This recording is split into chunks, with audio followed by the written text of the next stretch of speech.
What's up, everybody, and welcome back to the channel for another recap review show from your favorite show, Power Book 3, Raising Kanan, where tonight we're jumping into season 4, the premiere episode, episode 1, where this episode is titled Gangstas Don't Die, written by Sascha Penn and Minnis, directed by the legendary director Marvin, Peebles, Niger, and Lucas of Big Bell Media is here to do what we do each and every season, and that is to break this episode down, get into all the theories, predictions, all that good stuff, and start the conversation where you can join us in the comments below, follow along with us with your thoughts, theories, and all that other good stuff. So, Lucas, how you doing tonight? Hey. This is an episode directed by a guy who I took an extremely awkward picture with. So I'm all for it. Hey, this is, you already know, man. I was already hyped. This is one of my favorite Black people of all time, and I think one of the most talented Black directors. And for him to be able to start this season off with the first episode, you kind of know what you're in for, even if it's not what anyone expected to get for the first episode. Yeah. Listen, I'm always going to be pro Sascha and Mario together, or even separate at that. But this was definitely a unique, pun intended, start to this season because, you know, I have to be honest and say it felt a little bit like a filler episode because we are going back to Unique's perspective after what we assumed he was murdered in about episode 5 to ultimately where he returned at the end of the season, which is super interesting because when you talk about the beginning of the episode, they mentioned that it was 3 months earlier from where they found his body, or where his body was by the trash, where he was left for dead, and he wakes up and he calls his buddy Early, was played by Chris Redd, to get him to basically rehab him back so he could seek vengeance. So for 6 episodes was 3 months. That's the first thing I was like, okay, hold on now. Exactly. I was not expecting based on how events were kind of rolling out here. But I do want to ask you, because this isn't typically how a premiere episode of Power in any of the series or spinoffs. How they are. They kind of, come in punching, like, the first round of a tank fight, one may say. They get in there to kind of see what it's going to be. But this one definitely wasn't that. This was more like the beginning of a Mayweather fight where they're kind of filling each other out. You said it perfectly. This was the beginning of the last tank fight and not the normal tank fights. You're right. Everybody needs to fill out everything humanly possible. And that's what this episode feels like. It feels like an episode that's set up to kind of give you a different perspective and a different point of view of everything. But at the same time, it doesn't hit as hard as you need a premiere episode to hit. Instead, it gives you more introspective views of stuff and possibly of characters that we didn't think about having beforehand. So it's an interesting take to start this show off with this season. But it could be indicative of what you can expect from this season.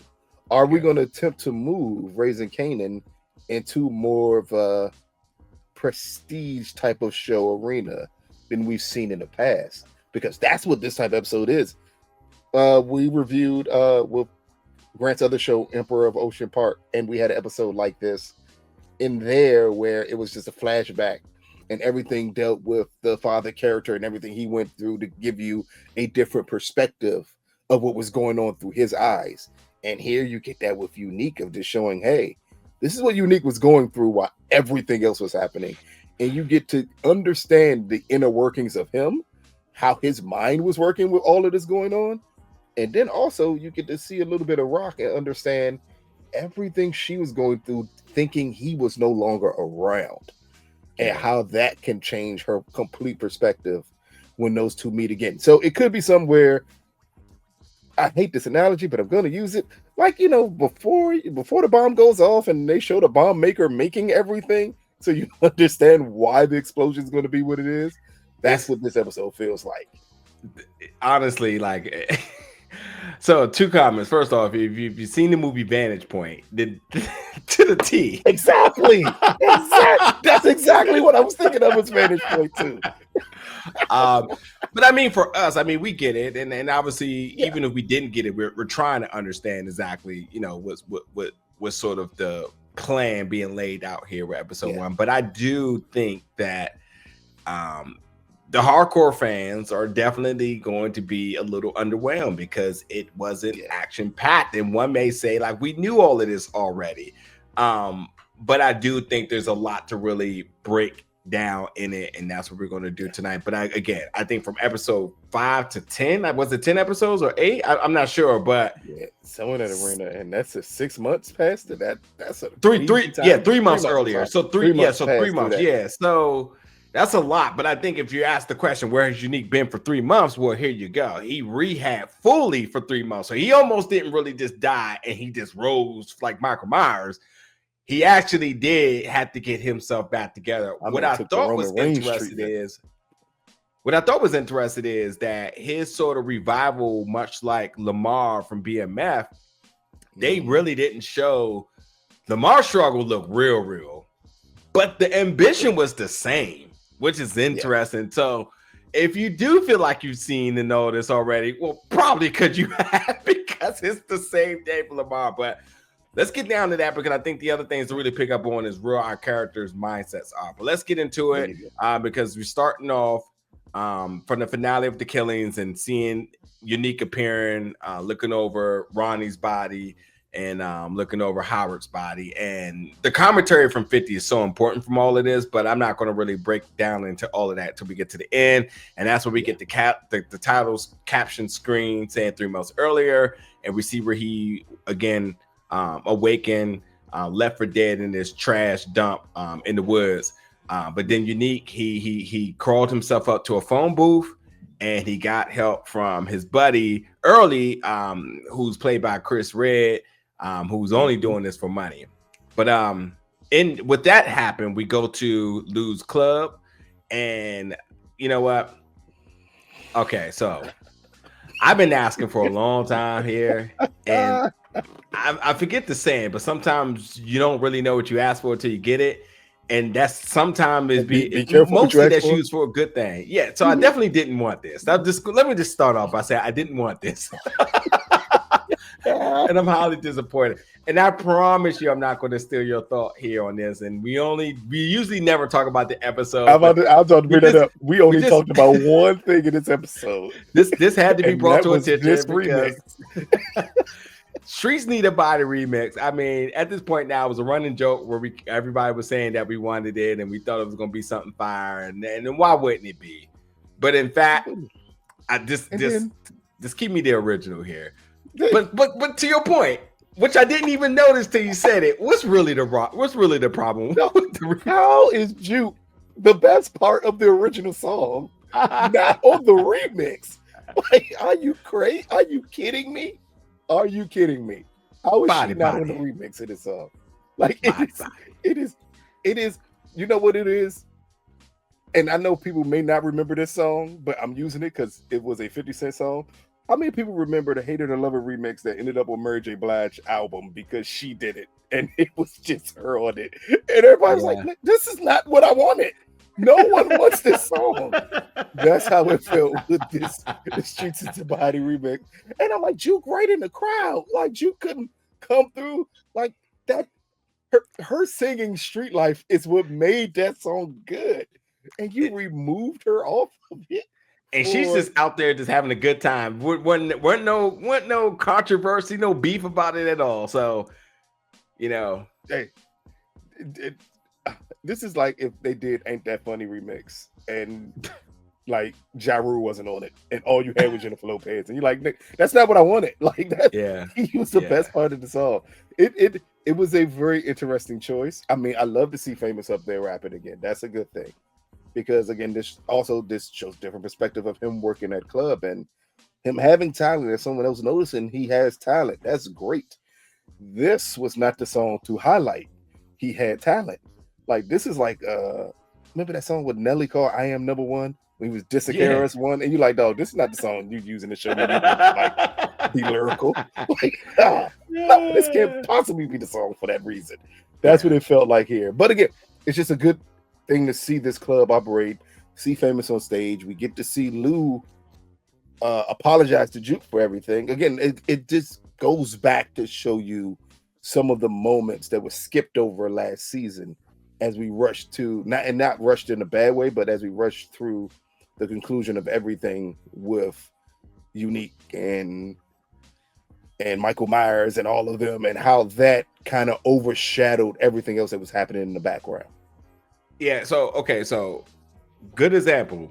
So Ja Rule, what would I be without you with Vita? And then he came back with the remix and he had Little Mo on there. Like, that's where this was supposed to go. Like, you add, not subtract. Yes. Exactly. What's the girl group? What's this girl group again? I don't forgot the names now. It's been so long.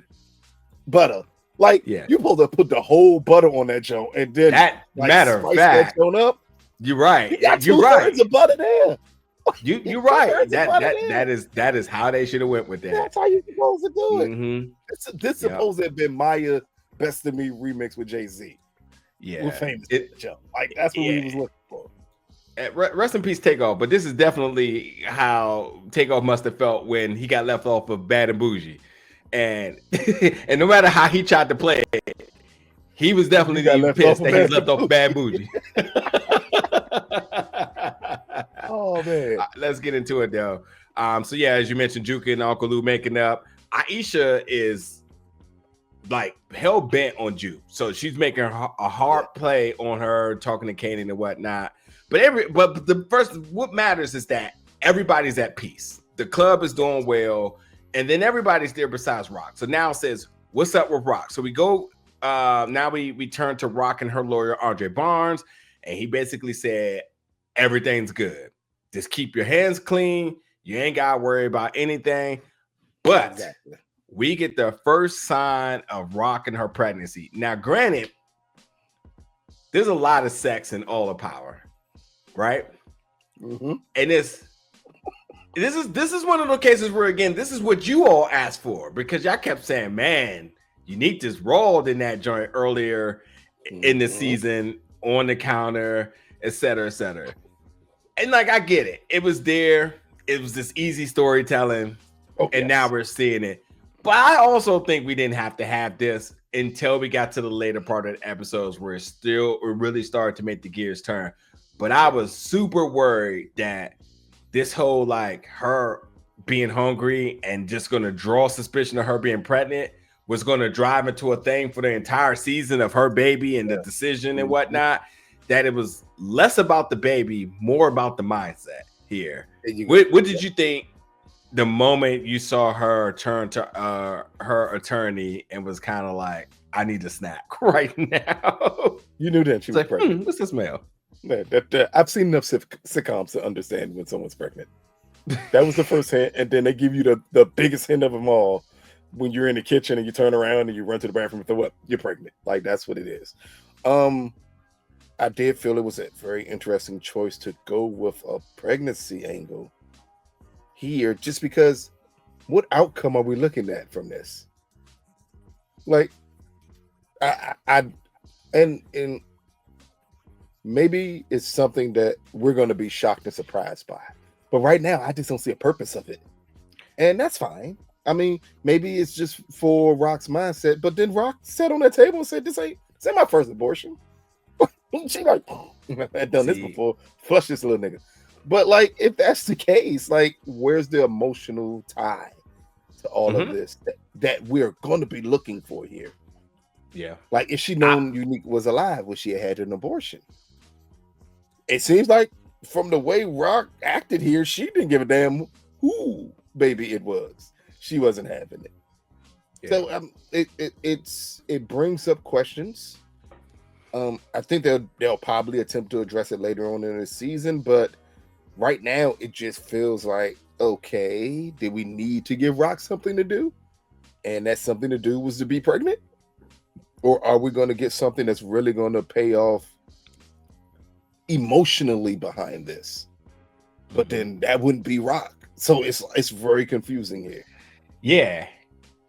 I'll leave it at that. I'll leave it at that. I have sort of the same sort of a line of questions, so we'll see what happens.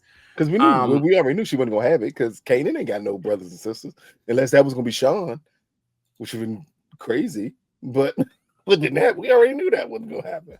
Never know, man. I mean, retconning isn't the most unthinkable thing in times, but yeah, and that's I guess that's the beauty of what situation Sascha has with all of this, is that we do know where the story ends, but it's not like that story is furthering. So you do have a lot of creative freedom right now to do what you have to do. Anybody who's a Dragon Ball fan knows exactly what I'm talking about with Dragon Ball Daima, where they just changed something in the middle that makes you start to question about things that happen later on. And from what I can tell, everybody seems to be okay with it. But yeah, let's keep going. These Power fans would not be okay with that under no circumstance. No, they're gonna break listen, that's the thing. That's what we do. We're here to break it down and talk about it, but people are going to complain about everything anyway. And the fact that this episode didn't have the action, and it is mainly about conversation and mainly about the characters' like mental states and processing certain things. And some sick ass love story between Unique and Rock that is probably going to cultivate to them being together of some sorts. Who knows? But right now, the most action we got goes right now to one of my favorite characters always, and that's Uncle Marvin, because he's getting a call from somebody saying they need to meet. And for me, I had a feeling. Did you think, or did you know who was calling him when he got the call? Definitely. Because it goes back to what happened last season. He did a big job for him last season, and Marvin did it extremely well. And it's only one person they could be calling for Marvin at that point. Yeah. But this is more interesting because, again, this is another connection through Unique. Yeah. So how, again, all of this is tied into, it's going to all tie into Unique's mind state. Yeah. Because now, Unique would have been the person he'd have called for the job if Unique was around. It wouldn't have been Marvin at all. Yeah. There were Rock wouldn't existed if Unique was around. So then are we getting to see all of this? Because this is all going to play way more into Unique, and then what we find out, I think in a scene or two, with what's going on with him, and it's all of that going to tie into his mind state to make him like Lamar on steroids or something. That's what I'm wondering here. But I kind of knew who was calling Marvin for this job. Yeah, Stefano is always going to be a good character. We didn't get much of him last season, and I mean, they highly promoted Tony Danza this season. I doubt they're going to let him, pull a 3-episode appearance once again. I mean, he went to jail or something last season, so he was damn near gone the entire time. So, we're not going to have that as fans. So, I'm glad to have him back in any capacity. And I'll just shoot the gun a little bit here, but the fact that Marvin potentially becomes a muscle from him is definitely. It's going to be interesting. There's definitely a lot to break down with that, but also I can't wait till we get to the idea of what favor Marvin may enlist to him, since he does have a pocketed IOU. But we'll get there in a second. Anyway, we get Rocket the vending machine, get some snacks. She looks over at Howard, and she has an interesting look at him, and him an interesting look in her. So here is sort of the perspective aspect of it, because at this point, would you ever thought that Rock would have looked at him knowing that she was going to kill him in about 3 months? But then the other aspect of it is she's pregnant, and the last person that she had a baby with is the person she's looking over. We can't. Oh, that's what she had. I'm about to say, he may not be the last person that got her pregnant, because clearly she's very clear. Yeah. Oh, and honestly, we don't know, because there's 2 things here. And matter of fact, we might as well just talk about all of this right now. So We do know because Rock did say when she was younger that she was pregnant and she terminated the baby. But we don't know the specifics of that. But we do know she was young and she was underage when she had the baby with Howard, who was technically listed as having a baby by what's his name? Whatever Kanan thought his dad was. Epcot, right. So to me, this tells me that maybe she actually it's interesting. Could this be like could the baby had originally been Howard's the first time and got rid of it because Howard did? I don't know. I ain't gonna speculate too deep into that. It's no talent. But it does all it tells me that it was younger. It was younger, and at the end of the day, you know, she made a difficult decision, and then she ended up having one because I would imagine her having one with Howard probably was asked to be terminated because he was a cop and she was an informant, and it just wouldn't been a good look in doing it that way. But remember, right? Howard didn't know. Howard didn't know anything about it. Howard never knew Kanan was his. Yeah. And DEFCON definitely wouldn't have asked her to terminate it because she was his cover. Yeah. So he didn't care that she was pregnant. That who cares? I mean, so ultimately, what do you think the look was about then? That's right. That's what I'm ultimately trying to get to. I think the look was about Rock understanding that he is a problem. Really? Yeah. And it comes a point where you got to realize that you don't need more obstacles in your way. And for her, Howard's always going to be an obstacle. And he was always going to be one. Whether it be with Kanan or it coming out Kanan's dad was, all of that stuff is all an obstacle for Rock. And if we pay attention to last season, their relationship wasn't like the best. Like they tried to work together, but a lot of things and a lot of issues with the police as it related to Howard was starting to fall on Rock because they were starting to put 2 and 2 together. He was becoming an issue for her. So then at that point, that look was probably like, maybe I'm looking at this wrong, and maybe he's a piece I need to take off the board. And his look at her was, and you know, I'm not gonna say part of my language here, but his look at her was, I think this bitch might kill me. Like, I think he understood it just as she understood it. That makes the most sense for them. For their relationship, that makes perfectly. She already tried to kill him. Ain't like this would be the first time.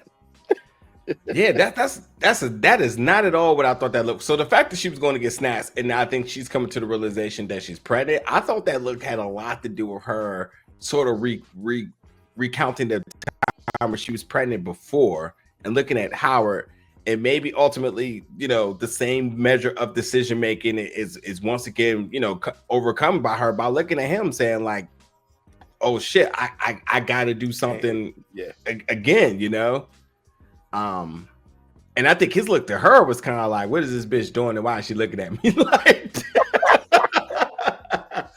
But it is very. You know, considering where the fate of Howard is and is pulled by her, like this look is beyond eerie, if you must say. Mm-hmm. It's interesting that we didn't get this in real time because I think it would have hit much harder than it does right now, looking back at it in retrospect. But maybe that's the point of it, is that you're getting it here because, again, the mind state of what made her kill Howard. So that's what I'm thinking of is, she came to the conclusion that killing him was a good thing. At what point did she make up her mind that killing him was a good thing? Yeah. This is the only interaction they show that would have popped into her head that he needed to die. Yeah. And ultimately, because you remember, she has to like everything. They have to keep their hands clean in order to keep the cops off of her. Besides the cop that's on to her fully, but that's not here. We'll move on now. So Unique, they're talking about Unique and how he may be a different person when he wakes up due to his injuries, and you know, all my man Early is worried about is getting his money. As I mentioned, Rock was being told by Andre, you know, keep her hands clean. She does look happy you know, because it seems like there's a path forward for the family to just be out of the task force eyes and any bit of feds being on them. But we now get back to Unique struggling, you know, during this recovery. You mentioned Rock. We go back to Rock in the house and her throwing up, and obviously another sign of pregnancy. Stefano and Marvin having a talk, and this is where Stefano talks about needing him to work for him. And you know, they use mafia rules, but like anybody who's watching Godfather of Harlem now, or is or has watched it and new seasons coming up, or just understands how these mafia or mob families, how they work. And I point to Godfather of Harlem because it's a great example about when the families come together and they're having these meetings and their decision makers are being made, but you can't touch made men. And that's essentially what Stefano is saying, is that I can't do this because Tommaso, although he's running around with my daughter, I can't do anything. Which you have to go back to the last season of Godfather of Harlem and look at Chin with the whole thing with his daughter. Yeah. And what's his name? Slipping out of my head. Who'd you say? Joe? Yeah, Joe. Yeah, Joe. Exactly. Yeah. And with Stella. So like it's one of those type of things that I love, that in the storytelling, everybody understands how important these things are. Matter of fact, I could imagine somebody being instantly disengaged when they realized like a made man went to go kill a made man and there was no repercussions. Like you can't. These rules are rules that have been in place for years, still in place probably now. And this is where he says, Marvin, I can't do it. Hell, I can't even send my men to do it. But you, and I know how you move, and I've seen how you do things. If you do this for me, that'd be good. I just, you know, he's just dogging my daughter. I mean, like, I hate this for her. I love this. Is probably going to be my favorite part of this season, is seeing this relationship grow. As I mentioned, I'm just going to tell you all I feel about this right now. Marvin getting this rub from him is definitely going to start to make him wonder, could he actually be running the family again? Could he be the one? Because the conversation about how he had to take care of them, with take care of Lou and Rock when they were younger, to Kanan when he was talking about the grandmother and what happened with his grandfather, and the fact that we know that he would have just been running it if he didn't go to jail. Number two, and the fact that you got a made man Stefano coming to him saying like, "Hey man, like you good at what you do, man. I believe in you," you know, and you have an IOU from me, and I'm sure that's going to be beneficial to you at some point. I mean, the foreshadowing here is nuts. But I truly think that Marvin, who's just been the most reliable person in the Thomas organization, possibly could be thinking about stepping out of line just a little bit because of everybody and everything that's happening around him. Did you get the same feeling, or how do you think this is going to play out? Oh, yeah, we read that a little differently. I didn't read it as him thinking he could take over the organization, because I think through everything that leading that organization did to Marvin, he would never go back to want to lead the organization. But I do see him leaving Rock and becoming one of Stefano's like main soldiers and telling Rock, like, I'm done with you and I'm done on this side. Like, this fits me better. Like this, and it does fit Marvin better to do things of this nature. So I'm kind of wondering, like, okay, are we going to get to the point where Marvin's going to be like, yeah, Rock, I can't be with you anymore. We already see the way Rock isolates everybody away from everything. So what happens if Marvin's like, look, I'll protect you. I'm still your big brother, but we don't need to be in business with each other anymore. And then Stefano is his way out of that business with Rock, which kind of leaves room for someone else to step in his place for Rock. Oh man, definitely see this different. Yeah.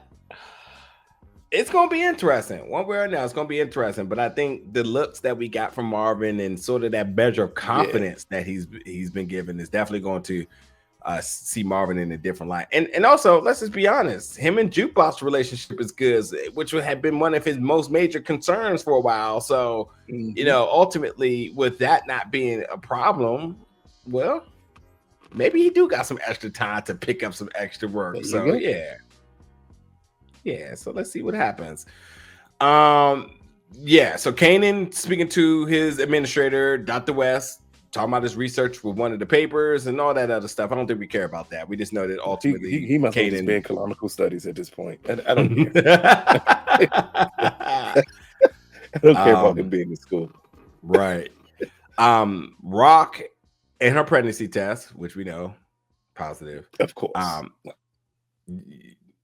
This dude early still pissed because he didn't get paid yet, but whatever. Hey, that's my man. This whole episode is hilarious with him. Yeah. He's like, nigga, I don't care about your well-being. I don't care about what you want to do. Nigga, I need you to be healthy till I get my money. Yeah. Like, it's the funniest shit in the world to me. Yeah. What else? So Kanan goes to see Howard and he asks Howard about, can he write the paper on his parents? But Howard basically dismissed him in every bit of way possible. Said, this is not smart. Why are you popping up? We cool, but we not that cool. I'm still hoping we can work something out. I hated this scene because for everything that Howard has been trying to accomplish with Kanan, I was expecting him to be just a little bit more sort of understanding, but I would even say less sort of, I was going to say like, I was not expecting for him to be as sharp as he was about everything that was wrong about this. I was expecting him to be a little bit more like, well, that's my son. I'm trying to get a relationship with my son. I'm going that route with it. I just was not, I don't think there was enough in the past that would have led me to think if Kanan asked this, Howard would be like, no. It's a yes, 10 times out of 10 if you ask me, in terms of reasons for them to bond and to understand. And Howard shut it down. Obviously, you think different. Yeah. So, why? We got to remember last season, all the press was on what was Howard's relationship with Rock. Why are they close? And it all pointed back to it's Kanan Howard's son. So, Howard to say, this ain't smart when you're supposed to be a drug dealer's son in the streets. You can't be a cop's son in the street. Not only that, but Howard's really saying is you can't be my son, not right now. That's why when he said, I still hope we get close. Yeah, but all that needs to be behind the scenes. Nigga, if you do a school report on my parents, they're gonna have questions about this. Like, and it will bring too much heat on everything that they're all going through right now. We just got to remember, this was 3 months ago. This was at a high pressure point for all of them. At this point, the FBI is still looking into Howard and his connection to Rock. So now I'm gonna have this young kid who I don't know who the FBI is looking for in my family. I don't know who they got surveillance on. And you magically show up at my parents' house? Or you're doing a report on them? And people are going to put two and two together and be like, wait a minute. So Howard and Rock have a son. So has Howard been protecting her this entire time? All this goes back to Howard is full separation and protection from everything that's already on him. So if this was like season 2, when he's really trying to get to know Kanan, this would make sense. But now we're at a point where everything is on him right now, and he's trying his best to separate his name from Rock's name. The way you don't do that is Kanan popping up in places with you where he shouldn't be, because I don't know who's looking at me right now. And it damn sure ain't what you thinking you going to talk to my parents. Are you crazy? Yeah. What makes you think my parents even know you exist? Yeah, I mean, you're right. And that's what I'm saying. Like, I love the fact that as much as we love the character Kanan and we know what Kanan becomes, and 50 is narrating, so you're quickly reminded of Kanan. The show is raising Kanan, everything about Kanan. So like you're so pro Kanan that you always forget that he's still a kid. So when you look at some of the decisions that he makes, in some of the moments where you think he knows it all and then he doesn't, like Pop and Snaps pretty much let him know last season. Rock lets him know over and over again. And this is another one where Howard is basically like, I'm sure you got this very ambitious idea to do your schoolwork. Yay, go schoolwork. But like, hold on, no, this is not going to work. I mean, one, like, it's the right thing. I just wasn't expecting this to be this way. I definitely thought Howard would do any and everything to garner his relationship with Kanan, to the point he's like, hell yeah, my son's ready to meet the side. But yeah, you're entirely right. Yeah, I think Howard's a street dude before anything. There you go. I think it would have been completely different if Howard didn't know all this pressure was on him right now.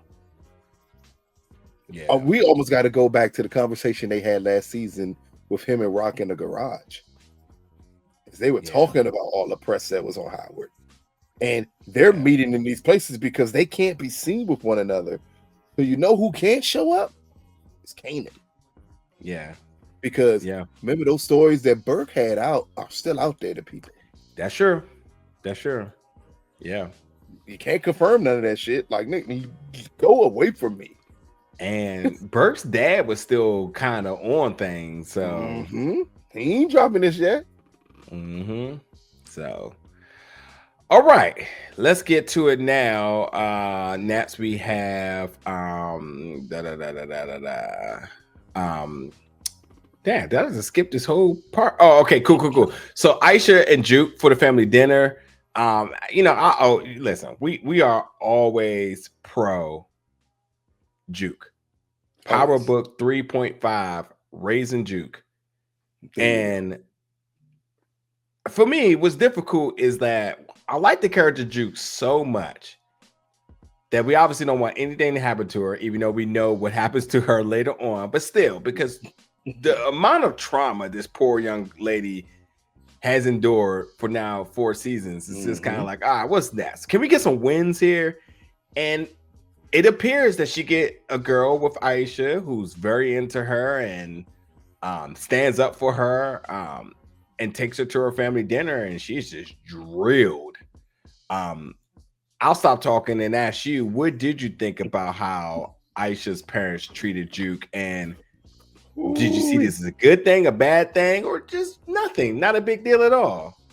Not really a big deal. You kind of got to that table and you knew what was going to happen. This is sitcom 101, people, of how to make someone uncomfortable. The moment they get to that table and the dad is just going, he's going for the jugular on everything. You kind of expected him to do that. Now, what I am still confused about is it clear to the parents that Aisha is in love with Juke, or do they just think Juke's her friend? Because that's the interesting part here. The dad was talking like, you're a friend and you're not doing anything, and I don't want you around my daughter. Like, you have no hopes, no dreams, no ambitions. I don't want you around my kid. And that's what the drilling part of everything he was doing to Juke here. And possibly him knowing possibly a little bit about her family. Like, the way they talked about, the way Marvin was brought up was very interesting to me. Like, so I think that could be part of the issue here, is that I'm not sure if the dad knows that this is a girl his daughter wants to be with. Because I don't know if the parents then would have been as free and liberating to let that happen. Yeah. And they just think Juke's a friend. And at that point, you're going to grill the friend that you've never met before. So to me, it wasn't a big deal. I'm just more interested in how much do the parents know about their daughter. Yeah. I think it's just a dynamic of understanding how certain people treat her outside of other people. I mean, obviously, when you talk about Nicole's dad, who loved Juke, and we see that sort of... He knew Nicole and Juke were together.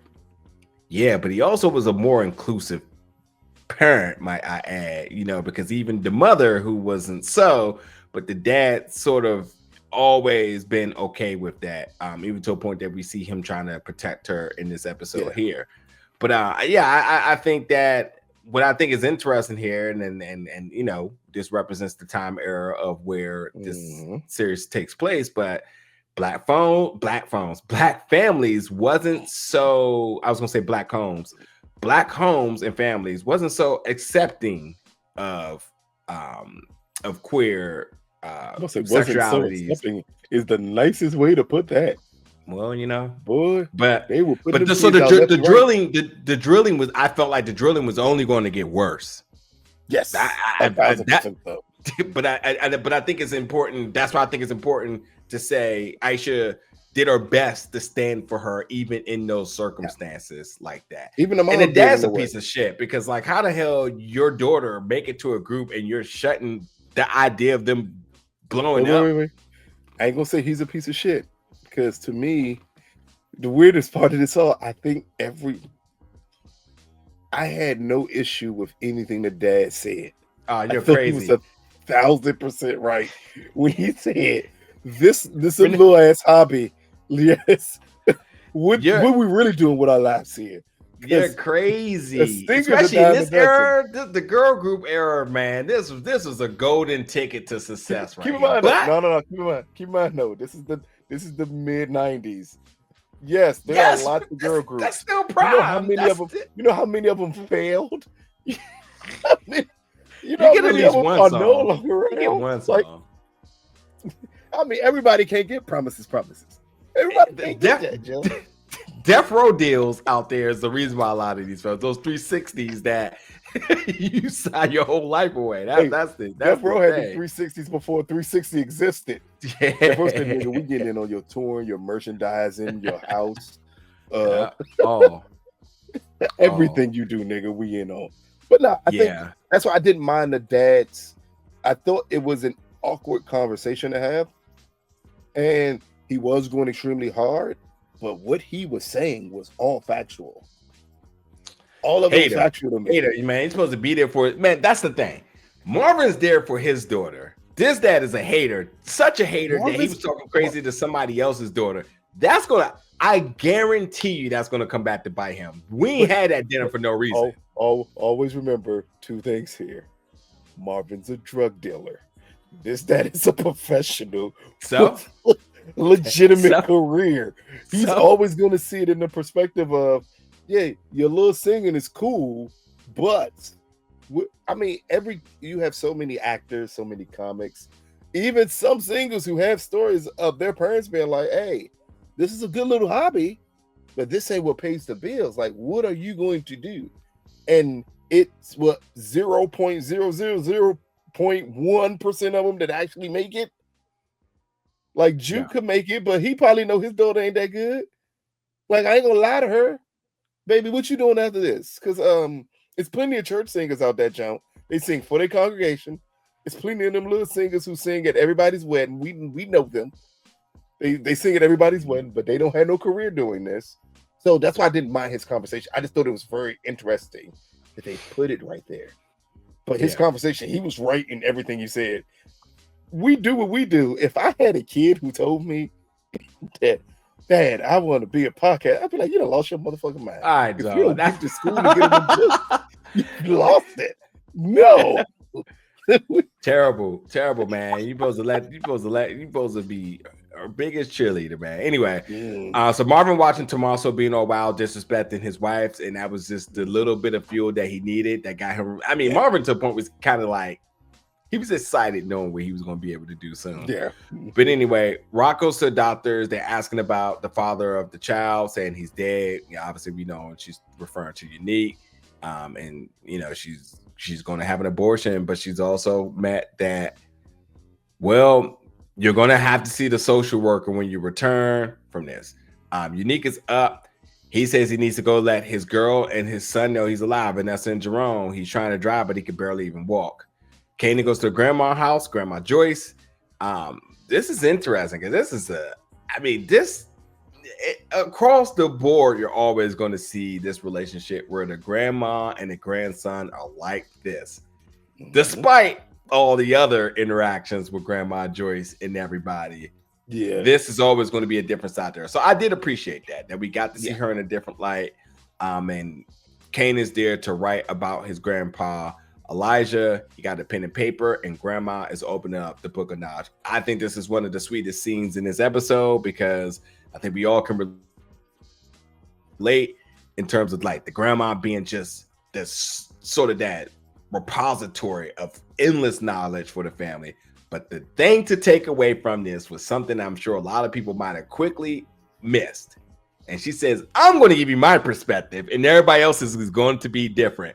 That was the what key did you part think you about said. that, and how do you think that's going to play a part like down the line? Because I think we got the evidence that everybody did think it was different. It's because I love that she said it that way, because she remembers him in a completely different light, because it was before everything he did took over. So, you know, at times you'll have either grandparents or either parents, and they'll remember the person, either their significant other or the person they had kids with. They remember in a different light because I got to see you in a different way. As we go to Marvin only sees him as the guy who left me to like take care of everything. Lou sees him as an addict. Like, you're the addict. You're the person who did. We ain't gonna talk about Rock. Rock give a fuck about him, it seems like at this point. But that's what made what the grandmother said so important when she said, I'm giving you my perspective on him. And her perspective is everything that happened beforehand. And I'll get a little personal and to give it the best story humanly possible here. I used to ask my mom questions about how the hell were you with my father? Because it don't make sense to me. And she would tell me a completely different person than the person who I knew. But that's the way life works. Life works that way, where you look at your parents in a different way. Your parents are superheroes, and they could disappoint you just as fast. He disappointed all of his kids, but that didn't change the love that the mom had for him, and that she knew his story, which was the most important part of it all. She knew the backstory. She knew everything that possibly led to the person the kids got to know, and that's the man who they hold a resentment towards. But that don't erase everything else that he did, and that's what she was letting Kanan know is this is the other stuff your grandfather did, and that's what he needed for his story. But it was one of the realest, best lines ever written for this show when she said, I'm going to give you my perspective. Because one, it's a way where you center yourself, but respect everyone else. And the mom has not been known to do that. She's always come across as, I just want money. But here, she respects her kids enough to say, I'm going to give you my perspective of him. Everyone else's may be different, but this is mine. She didn't go and say, F them, they're wrong. This is who he is. That's important to me. That is a hell of a line to put in this show. Yeah. All right, so we get Marvin doing his thing, walking up to Tommaso and them, filling them out and whatnot, making his face appear. Rock at the doctor's, and this is where we get all of Rock talk about, this is not her first time. She did some when she was off the books when she was young, as we mentioned. Juke picks her up, and this is honestly a really powerful scene too. One, because she trusts Juke enough to tell her that like it was unique, and said that you got to take it to the grave, and she honestly can't believe herself she's even in this situation. And Juke asks her, did you love him? And he says, I think I could have. So yeah, this is definitely the first. That's where the deep part of it comes in. Yeah, it's the first little drop of like, oh boy, again, this twisted love story. Exactly. Coming to a point, like episode like 6 or 7, where they're gonna be Mr. and Mrs. Smith going against the Italians, or Pops and Snap. Like, don't forget they're still on the table, so this could be interesting. Can I say one more thing too? Shout out to all the Black women who have to go through those unnecessary questions during that type of procedure that white women don't have to go through. Ain't no way in hell you asking that question of saying you need to talk to the social worker. They were treating her like, you're just some Black girl in here, and you're gonna do this, and you need these questions. No, she made up her mind what she wanted to do. What was anything else necessary for? Absolutely no reason. But that's what, again, when you go through inner cities and things of that nature, and you have a doctor who wants to attempt to talk you out of doing this procedure. That's the shit you got to go through. So again, I respect them that they showed that scene and showed exactly what she had to do and go through, even though she was very clear and adamant. This is what I want to do. This is what I'm going to do. And we see the microaggressive pushbacks that she got about it. Yeah. And it's important just to show it here. And man, even though this is a filler episode, I swear it's a lot of really important deep scenes in this joint. Mm-hmm. And that was a hell of a scene. And just between her and Juke, again, you said it in the car. When she said to Juke, nah, go ahead and respond. She said, because that's not no little bit of information. Juke would be like, you were pregnant by who? Like, because Juke was holding it down. Juke was calm. Even when she said it was unique, Juke was like, oh, okay. She's like, nah, you ain't got to act that way. You can go ahead and let it out. And it gave Juke permission to be like, really? Him? But again, we've always said that Rock is Juke's mom. This was just another one of those things to show just how much she trusts Juke. Yeah. And they're the only women in the family. Yeah, you're right about that. All right, so next Unique, he's ready to strike, but Early gives him a little bit of a tidbit here and says, like, man, listen, everybody think you dead. So right now you have a superpower, trump card may say. Because with that being said, you have the element of surprise. And Unique just doing this thing, hitting all the unique lines. I promise everyone's gonna pay. You know, the cinematographer gonna make sure they get Joey in this menacing look. Perfect light with the perfect scars. Yeah, you know, light scar. But remember, at this point now, he's like, it was my brother, and that's who he's after. But Early obviously putting him on to game because he says it had to be somebody behind him. Pops and Snap, obviously, bigger, because that's a lot for one person to do without that. Here's where I had a problem with this. You know why I had a problem with this? How much information did Early know later on in the episode? Exactly. And this is the one thing he didn't know. He knew everything else. He knew about Kanan working with him. He knew about Rock. Everybody who this boy was working with, but you tell me you didn't know who was really backing him? You knew you had to know. Yeah, I got a problem. I got a suspicion here, but I just, how is he playing this card? Because he's gonna try to play this card to help Unique get on the side of Pops and Snap, and try to play him against, because clearly it was really pointed out when he said later on in the episode, he told Unique that Rock had his connect, and I thought she was out of the game. You saw it was immediate frustration, like, well, maybe she did it to move me out the picture. And maybe that's what he's there for, is to feed Unique this stuff. Yeah. Because it makes him a killer. Because again, the doctor was very adamant. He's going to have these extreme mood swings. Like, he is not going to be there. Not the person you think he was, because of these injuries. So again, maybe he's there to play, because you didn't put Chris Red in this part just to be the guy who nurses him back to health. Not a chance. Hey, listen. Some little deeper to this character. Maybe, or are they literally copying and pasting the same thing that they did on BMF, where you had because what's his name is definitely I would say it's a significant casting as well too, who was helping get him back in shape. I can't think of nobody's name now, but could it be? I don't think so. I think especially with Raising Kanan, they tend to like to go a little deeper into these characters, and they give you one perspective of not who a they chance. could be, and it's just something completely different. And you'd be like, God damn, I didn't expect that to happen. Yeah. So I mean, maybe he's helping mold you. There you go, Alvin and Donnell Rollins. That's what I'm talking about. I had to look it up real quick. Yeah, with Lamar. Yeah. But remember though, Alvin was his cousin. These niggas ain't got no relationship. Matter of fact, Unique called him to come get him.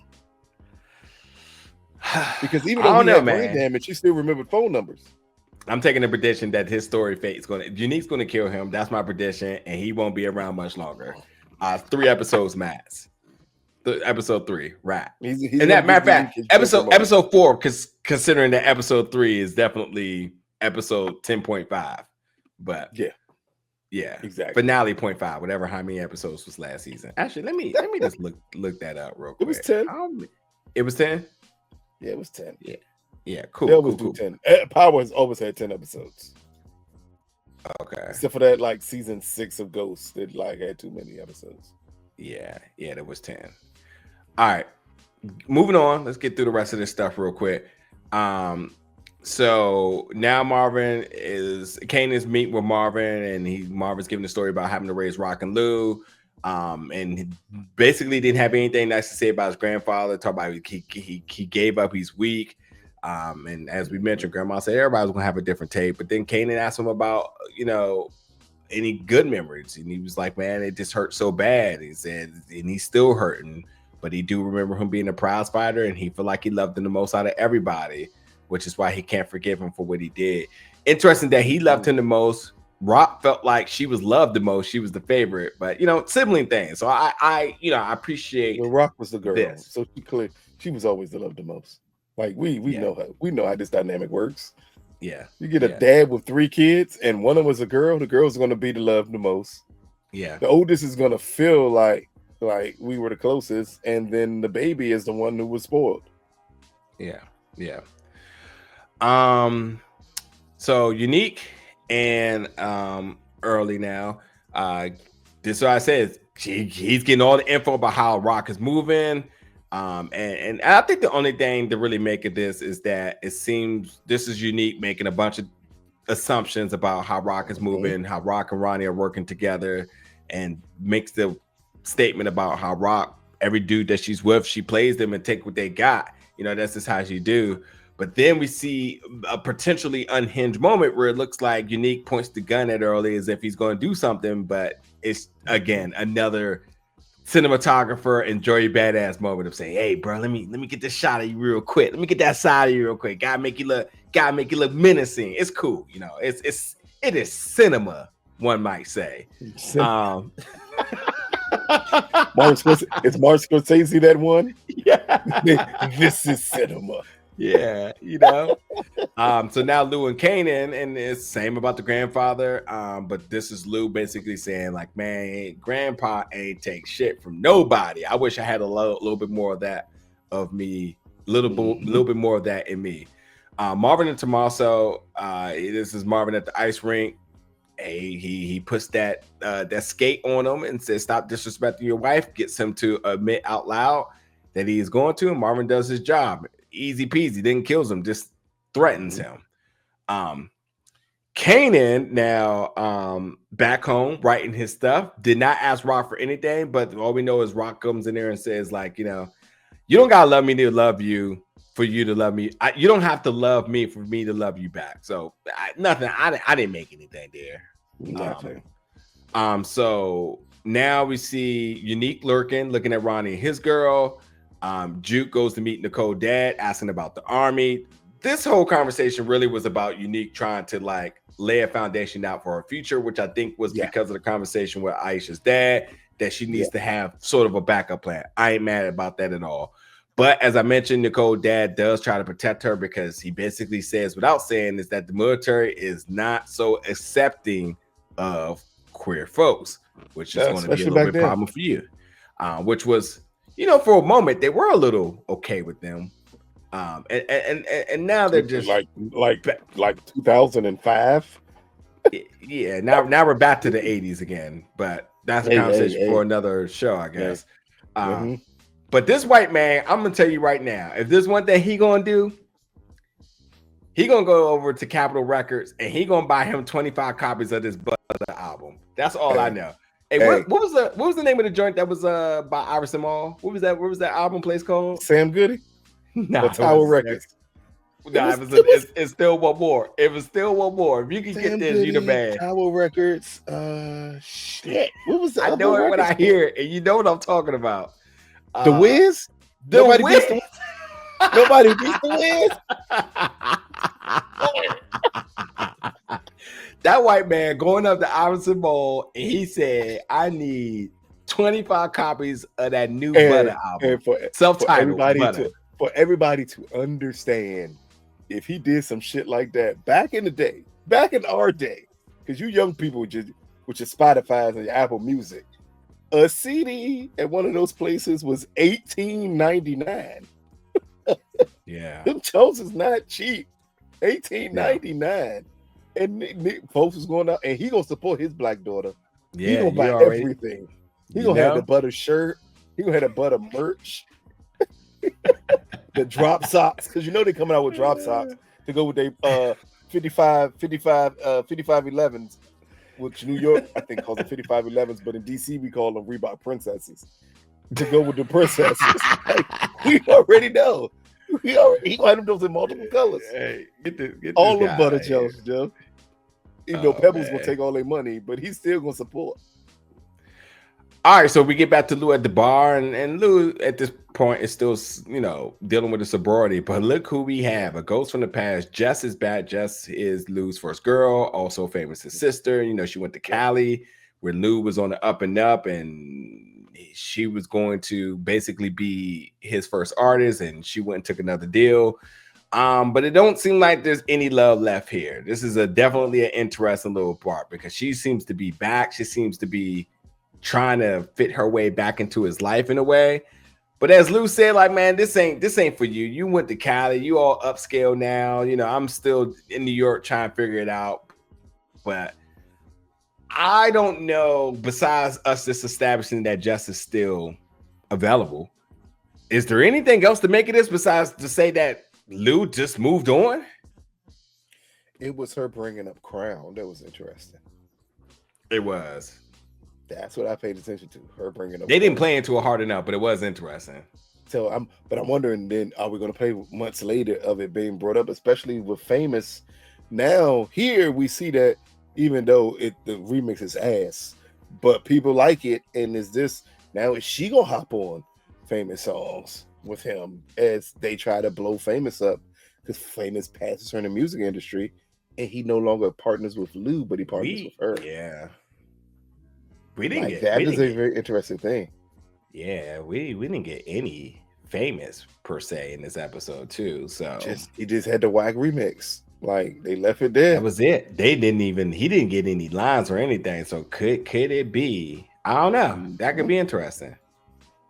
It's good to have her back, just to know she could add the dimensions to Famous and Lou that is necessary to make those characters pop even more from the music side of this show. Yeah. Well, yeah, we're going to, you're right. But she did say she missed him and kisses him, and she also said that you got to forgive yourself for everything, especially when it's not your fault. So we're going to see if she becomes sort of a mental space, a safe space for him with everything. Anyway, Kanan back in his little apartment, which is actually Famous's apartment, but that's another conversation. And he's in there with Kanan and Crystal, one of the runners, asking about more money and whatnot. But the grandma calls, says she's in the hospital. Marvin's with Stefano. Talked about Tommaso. Must have responded in a good way, because he booked the cruise for his wife, which is Stefano's daughter, Paulette. And says, "Listen, I owe you one. I'm sure that's great news for you." So that's what I talked about when Marvin had that look and wondered what he's thinking. Kanan's in the hospital because the grandma fainted. She now mentions that she has kidney cancer, but says you're the only one who knows.